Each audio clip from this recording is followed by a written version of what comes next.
E aí, pessoal, tudo bom? Vamos dar início aqui às aulas práticas de parasitologia clínica.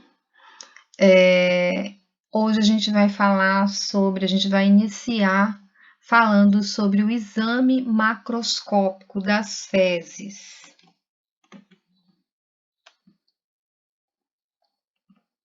Boa tarde, pessoal.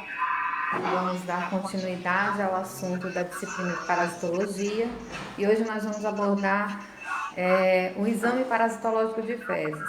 Eita, Alexandre fugiu da prática, hein? Não vai sentir o cheirinho do cocô. Mas vamos lá, gente. O exame parasitológico de fezes, a gente sabe que ele começa desde a coleta da amostra. Então, pessoal, para a coleta de fezes, nós vamos precisar de frasco de boca larga, limpo e seco, contendo as informações etiquetadas, né, no frasco, o nome do paciente, um número sequencial, porque alguns laboratórios utilizam um número de ficha para facilitar a identificação do paciente, idade, a data e, se possível, a hora da coleta. Esse frasco ele não precisa necessariamente ser estéreo, trata-se de um exame de fezes, então ele não precisa necessariamente ser estéreo, mas de qualquer forma a gente utiliza aquele frasco de plástico, né, que a gente encontra à venda nas farmácias, por exemplo.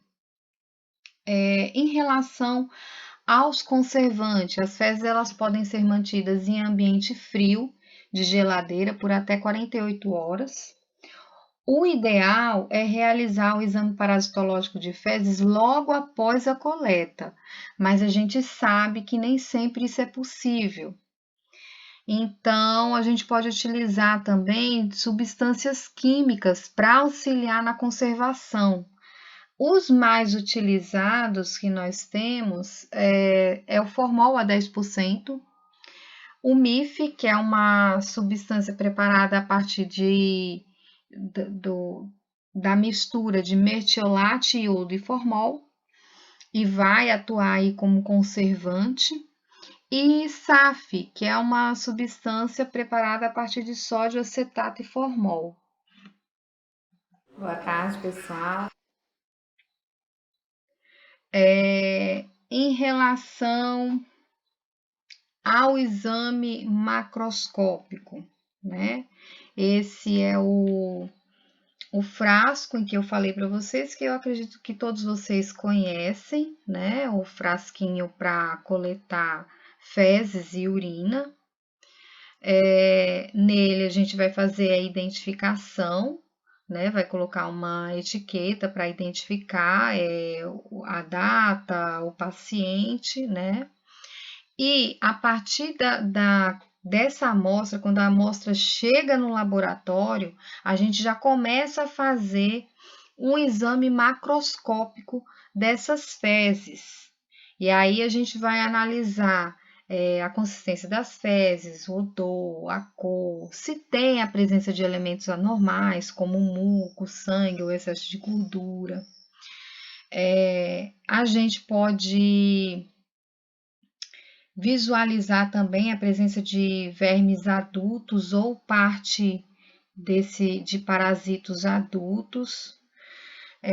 Lembrando que para o exame macroscópico, para o exame parasitológico de fezes, nós temos a amostra e aí a gente pode fazer o exame parasitológico de fezes pelo método de sedimentação, pelo método de flutuação ou mesmo através do exame direto.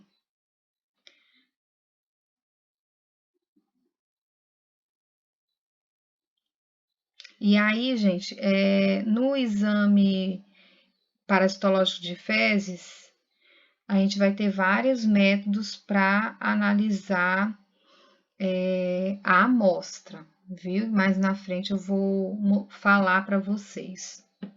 Bem, aí a gente vê, né, as fezes nesse frasquinho que chegou no laboratório para a gente analisar e depois que a gente tem essa amostra, a gente abre para verificar essas características macroscópicas. Por exemplo, em relação à consistência das fezes, essas fezes que a gente recebeu, as fezes endurecidas. Na verdade, assim, não é que a gente recebeu, eu levei essas fezes de cachorro, não é fezes humana, até mesmo para facilitar o manejo, o trabalho em relação ao odor. Então, eu peguei fezes de cachorro. A gente vê que é uma fezes endurecida, ela não é pastosa nem semipastosa, trata-se de fezes formadas e uma consistência mais endurecida. Em relação à cor, é uma cor que vai de um esverdeado até uma coloração mais escura, enegrecida. E aí, é claro, tem influência em relação à alimentação do animal, não é mesmo? Da mesma forma, os humanos, né? A gente vai observar que a variação em relação à cor, odor, a consistência também vai variar não somente de patologias, mas também em relação à alimentação da pessoa, certo? Em relação aos elementos anormais que a gente pode encontrar, nós podemos encontrar parasitos já formados, parasitos adultos nas fezes, como por exemplo, essa espécie que eu estou manejando é o Ascaris lumbricoides, essa espécie maior é a fêmea, onde eu estou apontando aí com um palito para vocês. A menor, essa menor, é o macho. Observem que na ponta do parasito, ele forma esse espiral, é uma característica do macho do Ascaris lumbricoides, do parasito Ascaris lumbricoides, como eu disse para vocês no início das aulas, né? Essa outra espécie é um parasito de tênia, da espécie tênia. Não sei se é a tênia soli ou a tênia saginata, até mesmo porque nós temos no laboratório partes do parasito, não temos a porção anterior do parasito para fazer a identificação precisa, mas a gente sabe que trata-se de tênia, pelas características morfológicas das proglotes, né, e do próprio parasito mesmo. Nas fezes, é possível encontrar nas fezes proglotes grávidas, que são trechos desse parasito que é liberado, entendeu? Conforme vão ficando maduras, elas vão sendo liberadas nas fezes ou no ambiente, né, através das fezes. E aí, no frasco coletor, onde contém as fezes, nós podemos encontrar a presença de proglotes. E aí, nesse vidro contém aí as tênias que nós temos disponíveis no laboratório de parasitologia clínica da Facene. Temos também amostra de Ascaris lumbricoides, de Toxocara, de outros parasitos também. Bem, e aí, só para ressaltar aí para vocês que o exame macroscópico das fezes, ele vai permitir a verificação da consistência das fezes, do odor, da presença de elementos anormais, como muco ou sangue, ou até mesmo de vermes adultos ou parte deles.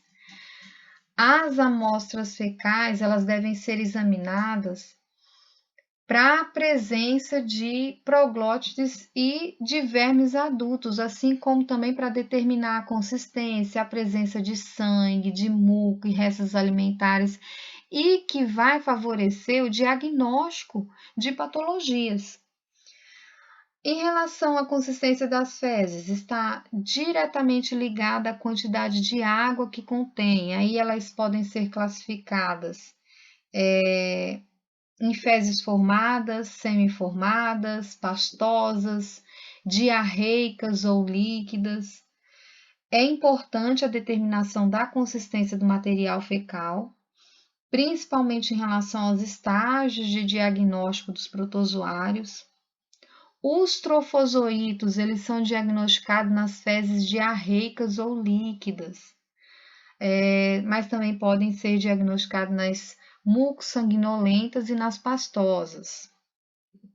Os cistos, eles geralmente são encontrados nas fezes formadas ou semiformadas e também nas pastosas. Já os oocistos, eles são encontrados em fezes de qualquer consistência, assim como eumintos, plateumintos também podem ser encontrados em fezes de qualquer consistência. E aí, quando eu falo os parasitos eumintos e plateumintos, aí trata-se não somente vermes adultos, mas também os ovos, as larvas de eumintos, eles podem ser diagnosticados em todos os tipos de amostras fecais. Em relação aos materiais, para fazer análise macroscópica no exame parasitológico de fezes, nós precisamos da amostra fecal, é claro, de um bastão de vidro ou palitos de picolé, de um becker, né? Só que na maioria das vezes a gente utiliza o próprio frasquinho para não ter que transferir, né? Mas a gente pode utilizar o apoio de um becker, água destilada para auxiliar no exame e hipoclorito de sódio a 1%, principalmente para que a gente possa descartar esse material. E aí o procedimento é o seguinte, a gente observa a consistência da amostra. Como? A gente analisa se as fezes são moles ou líquidas, porque aí vai sugerir a possível presença de trofozoítos de protozoários intestinais. Cistos de protozoários, eles são encontrados com mais frequência em fezes formadas, e ovos e larvas de eumintos podem ser encontrados tanto em fezes líquidas quanto em fezes formadas. O segundo passo, a gente examina a superfície da amostra para observar a presença de proglótides de tênias, também ancilostomídeos ou oxiúros adultos, por exemplo, que é o Enteróbios vermiculares, né? Um terceiro passo, a gente, com auxílio de um palito de sorvete ou de um bastão de vidro e água destilada também, a gente vai verificar a presença de outros eumintos adultos que possivelmente estejam dentro das fezes, entendeu? Não somente na superfície, mas dentro das fezes. Um quarto passo, a gente examina as fezes em relação à presença de sangue ou muco. Aí lembrando que o sangue fresco, que é aquele vermelho vivo, ele indica hemorragia aguda no trato gastrointestinal. Já um muco sanguinolento, ele sugere ulcerações e uma porção desse material, é claro, ele deve ser examinado de preferência ao microscópio para procura de trofozoítos. E quando tem presença de sangue, algumas vezes também é solicitado aquele exame de sangue oculto nas fezes, porque às vezes o sangue ele está nítido ali, mas às vezes ele está oculto. Então, para favorecer mais um diagnóstico preciso, Às vezes o médico solicita o exame parasitológico de fezes e também o exame da pesquisa de sangue oculto nas fezes. Um quinto momento do exame macroscópico, um quinto passo, a gente analisa, se a gente encontrou vermes adultos, a gente analisa esses vermes adultos. Eles devem ser analisados imediatamente e identificados, né? As tênias, elas são identificadas especificamente pelo exame das proglotes grávidas. As proglotes, elas devem ser fixadas em formol 10% e depois clarificadas por imersão em glicerina ou solução de lactofenol de 1:1. Isso vai auxiliar na identificação. Esse quinto passo é somente se a gente visualiza a olho nu a presença de vermes adultos.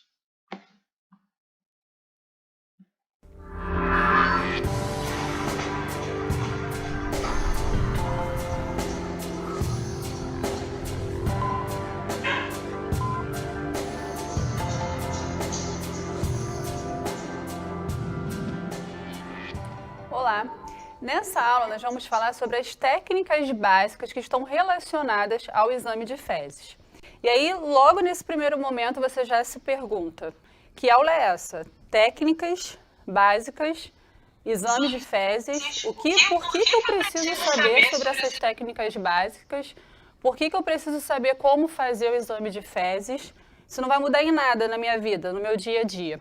Aí é que você se engana. Por quê? Diante de um caso suspeito de parasitose intestinal, você precisa saber, você precisa pelo menos ter uma noção de qual seria o melhor exame, qual seria a melhor técnica, mais sensível, mais específica, que seja quantitativa ou que seja qualitativa, que vai te fornecer um diagnóstico de certeza.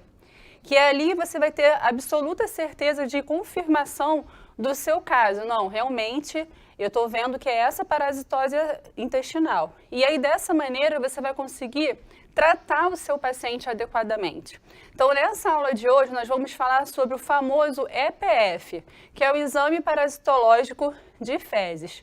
Primeira coisa, o que é o EPF? O EPF nada mais é do que uma análise laboratorial que vai utilizar uma amostra de fezes.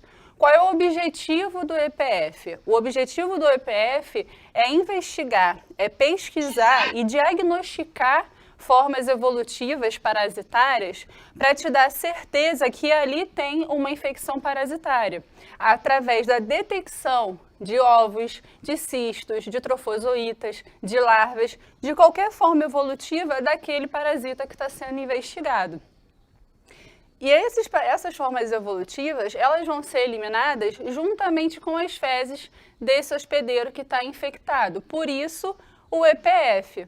O EPF ele vai ser muito útil e vai ser muito utilizado principalmente nas regiões pelo mundo onde nós temos baixas condições socioeconômicas e também higiênico-sanitárias. São os nossos países em desenvolvimento, o nosso país se enquadra nele. Porque nessas regiões, a transmissão fecal-oral, ela é facilitada pela água, pela ingestão de água e de alimentos que são contaminados pelas formas evolutivas desses parasitas.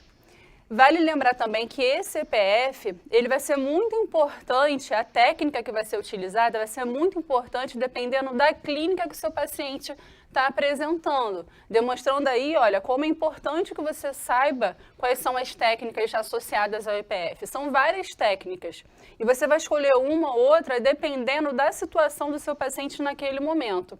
Por exemplo, eu tenho um paciente que vem ao seu consultório, que vai na emergência, que relata para você que está com fezes diarreicas, e aí você começa já a se questionar, olha, será que é uma parasitose intestinal? Faz a anamnese direitinho, você acha que é uma parasitose intestinal. E ele te disse um dado importante, ele está com fezes diarreicas. A partir daí, eu sei que nesse tipo de fezes, eu vou encontrar determinada forma evolutiva. E aí sim, eu vou escolher qual técnica que eu vou utilizar para detectar de forma certa essa forma evolutiva. Então, a clínica é muito importante para a escolha da técnica de EPF. Só que antes da gente implementar as técnicas microscópicas em si, na verdade, o EPF, o exame parasitológico de fezes, ele já começa antes do laboratório, antes das técnicas em si. Ele já começa com a análise macroscópica da amostra que vai chegar.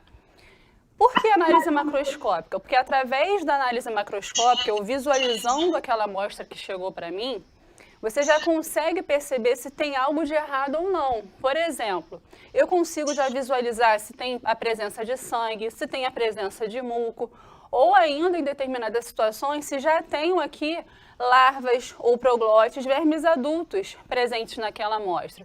Então, a análise macroscópica ela já começa a te dizer bastante coisa, vários dados.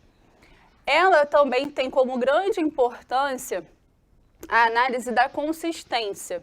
Um dos primeiros passos da análise macroscópica é você perceber como que está a consistência dessas fezes.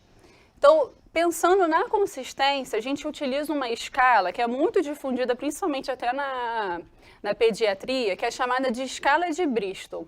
A escala de Bristol, ela vai classificar os tipos de fezes de acordo com a sua consistência. Então, nós temos, olha, vários tipos de fezes, do tipo 1 até o tipo 7, eu vou falar um pouquinho de cada um. E aí são extremos, é um extremo aqui de constipação e um extremo aqui de diarreia. E ela vai dizer pra gente muitas informações também. Então vamos lá. No tipo 1 de Bristol, eu vou encontrar fezes em formas de bolinhas, bem durinhas e completamente separadas. Se a gente observar aqui, olha, não existe um formato certo para essas fezes. Elas são completamente separadas.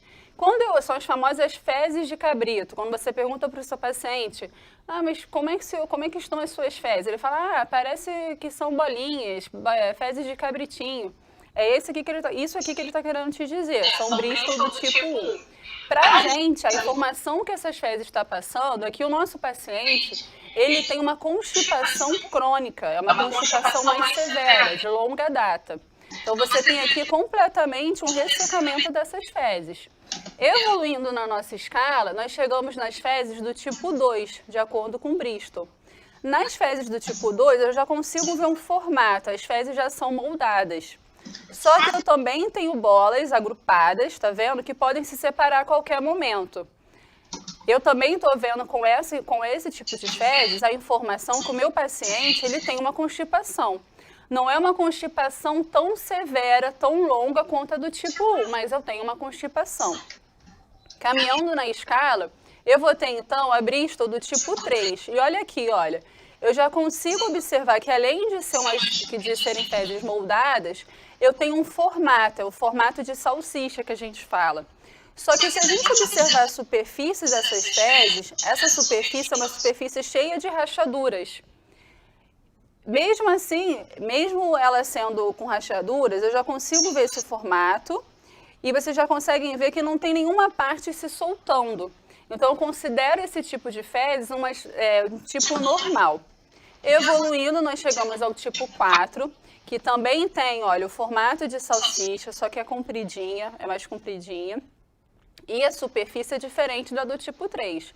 Aqui eu tenho uma superfície mais lisa, também considerada um tipo normal. Até aqui, tudo normal. Lembrando que tem os extremos de constipação, a faixa do meio, 3 e 4 normais. E aí eu começo a descer, a subir, para chegar até o meu tipo 7, que é o extremo da diarreia.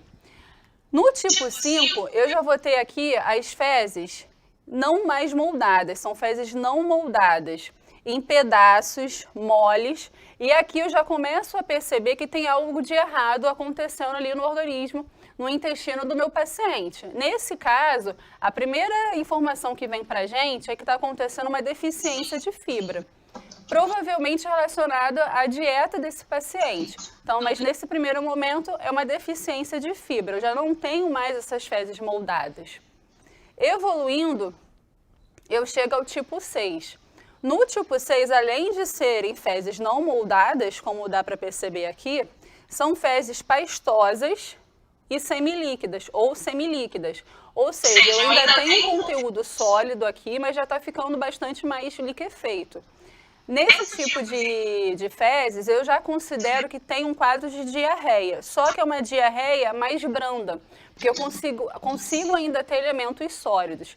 Chegando no extremo oposto, nós temos do tipo 7, que é justamente um quadro de diarreia severa, onde eu tenho já completamente essas fezes líquidas, eu não tenho mais nenhum componente sólido.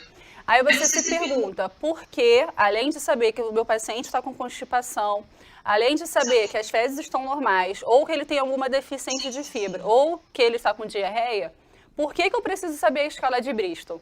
Ou por que eu preciso saber se as fezes estão normais ou se não estão normais? Porque dependendo dessa escala, dependendo do tipo de fezes, você já consegue deduzir qual tipo de forma evolutiva do parasita está presente nessas formas. E aí você vai, então, pedir um determinado tipo de EPF, de técnica. No caso, gente, das fezes do tipo 5, 6 e 7, nós vamos encontrar principalmente as formas trofozoítas de protozoários. Então, quando você tem fezes nesses perfis aqui, você vai escolher determinadas técnicas que são mais sensíveis para a detecção dos trofozoítas. Agora, quando tem fezes mais moldadas, do tipo 3 e 4, eu considero até o 2 também, porque já são moldadas, o 1 também, mas mais normalmente aqui nos tipos 3 e 4, é mais fácil que eu encontre formas císticas desses parasitas. E qualquer que seja as fezes, eu também posso encontrar ovos e larvas de eumintos ou de outros parasitas, tá? Mas aqui existe uma grande diferenciação. Olha, os trofozoítas nas fezes não formadas, normalmente encontrados nas fezes diarreicas, e os cistos nas fezes formadas. Junto com a consistência dessas fezes, a minha análise macroscópica ela vai seguir pela visualização da superfície dessas fezes. É uma outra etapa da análise macroscópica. Elas vão acontecer ao mesmo tempo, tá? Eu só separei para ficar mais didático para a gente. O que eu vou ver nessa superfície? O que eu vou analisar? Justamente a presença já de vermes adultos nessa superfície. Às vezes, você já olhando para a amostra, você consegue observar que tem aqui larvas, já são as formas larvas, ou então você consegue encontrar proglotes de tênis. Você já consegue visualizar essas formas macroscópicas. Fazendo essa identificação de formas macroscópicas, você já pega essas formas e vai separá-las para fazer a identificação, utilizando sempre um palitinho ou alguma coisa para manipular essas fezes. Além da superfície e da consistência, a gente também observa, como eu falei para vocês, se tem a presença de sangue ou de muco, porque isso já diz muita coisa para a gente. Quando a gente tem a presença de sangue vivo nas fezes, praticamente sangue em vez de fezes, a gente está diante de um quadro de enterorragia. E aí vai dizer que está acontecendo ali alguma hemorragia aguda lá no meu trato intestinal. Só que se eu encontrar, na verdade, muco e sangue ao mesmo tempo nas minhas fezes, eu estou, na verdade, diante de um quadro de disenteria, que pode dizer para mim que eu estou tendo ou uma ulceração naquele trato intestinal, ou algum tipo de infecção naquele trato intestinal, que já vai me fazer pensar em parasitose intestinal. Então, a presença de sangue e de muco também é muito importante. Na presença de sangue e de muco, uma parte dessa amostra já vai ter que ser destacada, vai ser reservada para fazer a análise posterior da microscopia, para aplicação das técnicas específicas. Bom, gente, então nessa aula a gente aprendeu que no EPF, que é o exame parasitológico de fezes, a primeira parte do EPF ela vai ser representada pela análise macroscópica do material que vai chegar para você, pelo exame de fezes, ou que o seu paciente vai falar para você. Porque a partir do que ele fala para você, de como das características dessas fezes, você já vai conseguir inferir qual seria o tipo de forma evolutiva que estaria presente ou que estará presente ali naquela amostra e vai solicitar o exame certo para detectar essa forma evolutiva e diagnosticar o caso da parasitose intestinal, fazendo um tratamento adequado para o seu paciente. Até a próxima aula. Bem, pessoal, conforme foi apresentado no vídeo, né, eu disponibilizei aqui para vocês a escala de fezes de Bristol, né? O tipo 1, nós temos fezes em bolinha, que são duras e separadas, e de maneira geral, essas fezes, o paciente ele precisa fazer uma certa força para que as fezes saiam, né? E ela vai estar relacionada a uma constipação crônica. O tipo 2, nós temos fezes moldadas, mais duras e com bolas agrupadas que podem se soltar. Também é preciso fazer força para essas fezes passarem, né, pelo intestino e reto e ânus. Também caracteriza uma constipação nesse paciente. Temos o tipo 3, onde encontramos fezes moldadas em forma de salsicha e com algumas rachaduras na superfície. Essa é uma fezes normal. Assim como o tipo 4 também é uma fezes normal, que são fezes moldadas, compridas, em formato de salsicha e com superfície lisa, diferente do tipo 3, que tem umas espécies de rachadura. Essa tipo 3 e tipo 4 são mais fáceis de evacuar se comparado com tipo 1 e tipo 2. Temos o tipo 5, onde vai caracterizar aí uma deficiência de fibra, principalmente. São fezes não formadas em pedaços e moles. São fáceis de evacuar, mas aí ela já indica uma deficiência de fibra nesse paciente, não é mesmo? Em relação à alimentação do paciente. Temos as fezes do tipo 6, que são fezes pastosas ou semilíquidas, com alguns pedaços moles misturados, e aí caracteriza uma diarreia branda, e geralmente está relacionada a parasitoses causadas por protozoários. E nós temos também a fezes do tipo 7, que são fezes líquidas, sem pedaço sólido nenhum, é totalmente líquida e aí caracterizam uma diarreia severa. Bem, vocês observaram então que o exame macroscópico das fezes é uma etapa importante e fundamental da análise das fezes, tanto para auxiliar no diagnóstico das doenças, como também para auxiliar na tomada de decisão em qual tipo de técnica que a gente vai fazer o exame parasitológico de fezes para fornecer aí um diagnóstico correto e preciso em relação para auxiliar, né, o médico a fazer o diagnóstico desse paciente. Bem, pessoal, por hoje é isso em relação a essa aula prática sobre exame macroscópico. Eu espero que vocês tenham compreendido. Se tiverem dúvida, podem me procurar, estarei sempre disponível. E em breve vamos fazer essa prática pessoalmente lá no laboratório. Um grande beijo, fiquem com Deus.